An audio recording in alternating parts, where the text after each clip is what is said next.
Good afternoon बच्चों। हम लोग माइक्रो ऑर्गेनिज्म चैप्टर का रिवीजन कर रहे थे।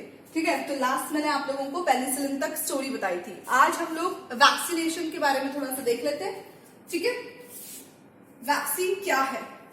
नॉर्मल सी बात है बेटा, वैक्सीन बच्चों को दी जाती है ना। जब हम छोटे बच्चे थे तब हमें ओरल वैक्सीन या फिर इंजेक्शन लगाए जाते थे ताकि बहुत हार्मफुल बीमारियों से हमें बचाया जा सके। फाइन, तो वैक्सीन क्या है?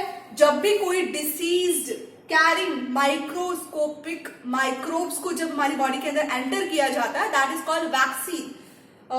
किस चीज के लिए उसको इंसर्ट किया जाता है? ताकि जो पर्टिकुलर बीमारी है जो हमें बीमार कर रही है ना, जो एंटीजेंस हमें बीमार कर रहे हैं, उसके अगेंस्ट में हमारी बॉडी क्या कर सके? एंटीबॉडीज बनाए।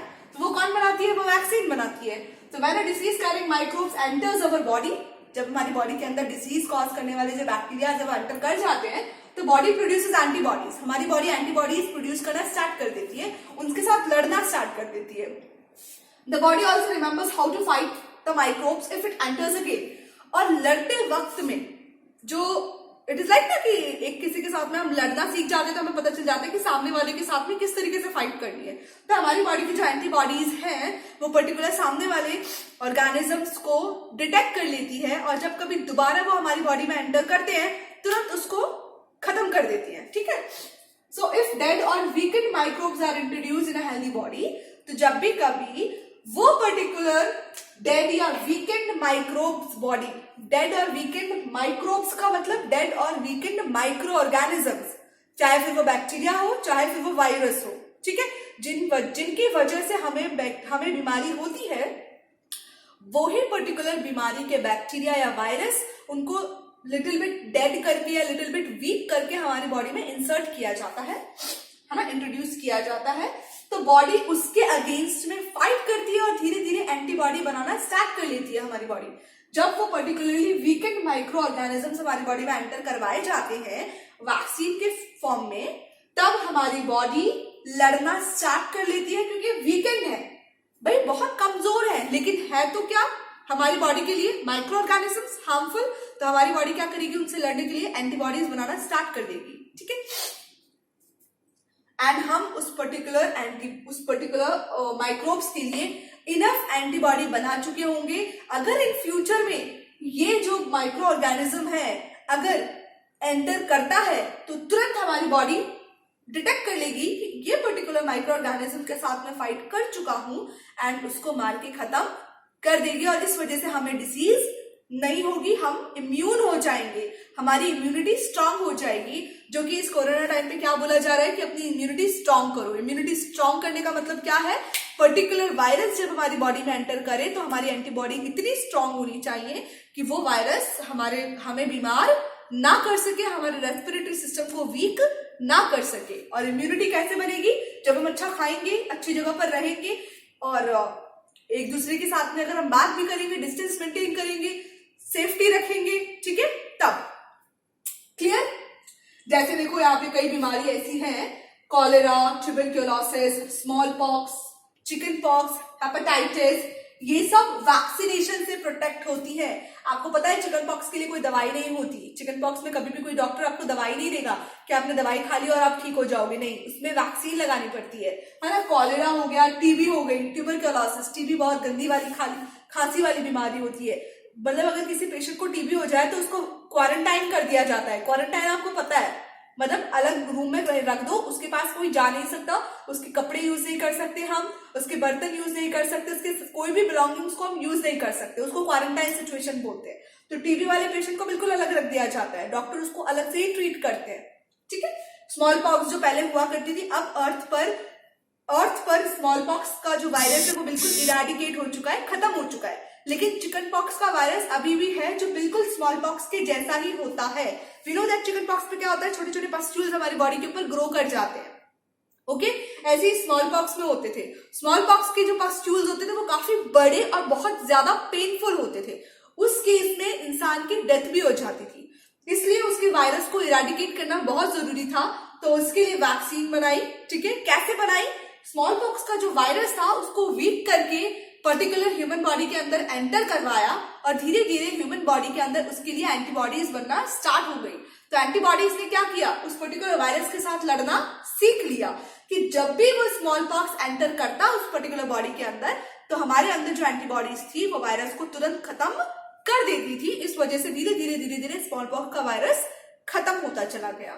ठीक है, हेपेटाइटिस कुछ ऐसी बीमारी है, ठीक है, जो लिवर को क्या करती है, हेपेटाइटिस के अंदर लिवर क्या हो जाता है, सूज जाता है due to the viral infection. ये भी बहुत खतरनाक बीमारी है। अगर लिवर खराब हो जाए तो हमारे डाइजेशन में प्रॉब्लम हो जाती है, हमें भूख नहीं लगती है और हमारी अल्टीमेटली डेथ हो जाती है।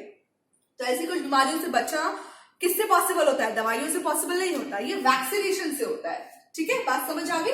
तो इसलिए इंजेक्शन दिए जाते हैं चिल्ड्रन को विद इन 5 ईयर्स, बॉर्न से 5 ईयर्स के बीच में। इवन आपको पता है उसको पोलियो ड्रॉप दी जाती है। पोलियो ड्रॉप क्या है, वो ओरल वैक्सीनेशन है। ओरल मतलब जो माउथ से दी गई है, 2 बूंद जिंदगी की बोलते हैं ना, तो 2 drops of that is polio, वो दी जाती है ताकि जो पोलियो माइलिटिस जो वायरस है वो पर्टिकुलर बच्चे को इन्फेक्ट ना कर सके। समझे? ये देखो, अब यूजेस और भी बताए हैं। ये इंक्रीजिंग सॉइल फर्टिलिटी, जो बैक्टीरिया है वो सॉइल की फर्टिलिटी को इंक्रीज करता है, जैसे ब्लू ग्रीन एल्गी, नॉर्मल सी बात है। ब्लू ग्रीन एल्गी सॉइल की फर्टिलिटी को कैसे इंक्रीज करते हैं, नाइट्रोजन फिक्सेशन करने में। ठीक है, able to fix nitrogen, atmosphere से नाइट्रोजन लेते हैं और सॉइल के अंदर उसको अमोनिया में कन्वर्ट कर देते हैं। फिर अमोनिया कन्वर्ट होता है नाइट्रेट एंड नाइट्राइट में, जो कि कौन यूज करता है, प्लांट्स। तो इस तरीके से प्लांट को यूज में आ जाते हैं और सॉइल भी फर्टाइल हो जाती है। तो these microbes are normally called as biological nitrogen fixators। ठीक है, एनवायरमेंट को क्लीन करने में भी बैक्टीरिया का बहुत इंपॉर्टेंट रोल है। Large amount of dead organic matter हमारे आसपास, आपने देखा होगा मदर जब सुबह से लेकर रात तक किचन में काम करती है, बहुत सारा वेस्ट बाहर निकलता है। ऑर्गेनिक वेस्ट मतलब जैसे कि पेपर, हमारे आसपास गार्डन है तो बहुत सारे प्लांट की लीव्स, ब्रांचेस। ठीक है, इसके अलावा बात करें फीकल मटेरियल, अगर हमारा पेट है तो उसका एक्सक्रीटा। ठीक है, किचन के अंदर बात करें तो सुबह से लेकर शाम तक मम्मी कुछ भी बना रही है, पका रही है, तो वेजिटेबल्स कट हो रहे हैं तो वेजिटेबल पीलिंग्स, फ्रूट की पीलिंग्स। ठीक है, ये सारी चीजें ऑर्गेनिक वेस्ट है। तो ऐसे बहुत सारा ऑर्गेनिक वेस्ट निकलता है और उसको हम क्या करते हैं, डंप करते हैं, एक जगह पर रख देते हैं। तो उसका डिकम्पोज होना बहुत जरूरी है। अभी डिकम्पोज कौन करता है, बैक्टीरिया करते हैं। ठीक है, फ्रॉम गार्बेज टू गार्डन। ये देखो, गार्बेज मतलब जितना भी ऑर्गेनिक जो गार्बेज था उसके अंदर क्या किया, दैट आपको पता होगा वर्मी कंपोस्टिंग आपने पढ़ा है। एक पिट के अंदर हम क्या करते हैं, अपने किचन वेस्ट उसके अंदर डाल देते हैं और अर्थवॉर्म डाल देते हैं। तो अर्थवॉर्म क्या करता है, उसको डिकम्पोज कर देता है ना, एंड देन धीरे धीरे वो सॉइल में कन्वर्ट हो जाता है और उसके ऊपर आप आराम से कोई भी फ्रूट, कोई भी वेजिटेबल को ग्रो कर सकते हो। क्यों? क्योंकि वो हाईली न्यूट्रिशियस होती है। वो जो पर्टिकुलर मैन्योर होती है वो हाईली न्यूट्रिशियस होती है। ठीक है, हार्मफुल माइक्रो ऑर्गेनिजम्स। अभी हार्मफुल माइक्रो ऑर्गेनिजम्स वो होते हैं बेटा जो काम नहीं आते, वो सिर्फ और सिर्फ हमें क्या करते हैं, बीमार करते हैं और बहुत बीमार करते हैं। ठीक है, micro organisms are harmful in many ways. इसकी some of the micro organisms called diseases in human body, जो मैंने आपको बताया। एंड एनिमल्स, जैसे कि डिसीज कॉजिंग माइक्रो ऑर्गेनिजम्स को हम क्या कहते हैं, पैथोजन कहते हैं। ठीक है, बैक्टीरिया हो गया, pathogen enter our body through out the air. अब नॉर्मल सी बात है, कोरोना क्या है, वो एक पैथोजन है, वो वायरस है। वो किस तरीके से हमारी बॉडी के अंदर एंटर करता है, एयर के थ्रू। जब हम इनहेल कर लेते हैं तो एयर में जो वायरस प्रेजेंट है वो हमारी बॉडी के अंदर एंटर कर जाएगा। कहाँ, हमारे लंग्स के अंदर। और लंग्स में जाने के बाद वो अपने नंबर्स को बढ़ा लेता है और जिस वजह से हमें सांस लेने में दिक्कत होने लग जाती है। ठीक है, द वाटर वी ड्रिंक, जो भी हम पानी या खाना हम जो खाते हैं वो अगर कॉन्टामिनेटेड होगा, अगर हम गंदी जगह से पानी पियेंगे, गंदी जगह का खाना खाएंगे, खाना ऐसी जगह पर जो खुला रखा है अगर हम वो खाएंगे तो हम बीमार हो जाएंगे। ठीक है, अगर हमारे हाथ साफ नहीं है, हमारे नेल्स क्लियर नहीं है, कट नहीं है, हमारे हाथ गंदे और हम उससे खाना खा रहे हैं तो हम बीमार हो जाएंगे।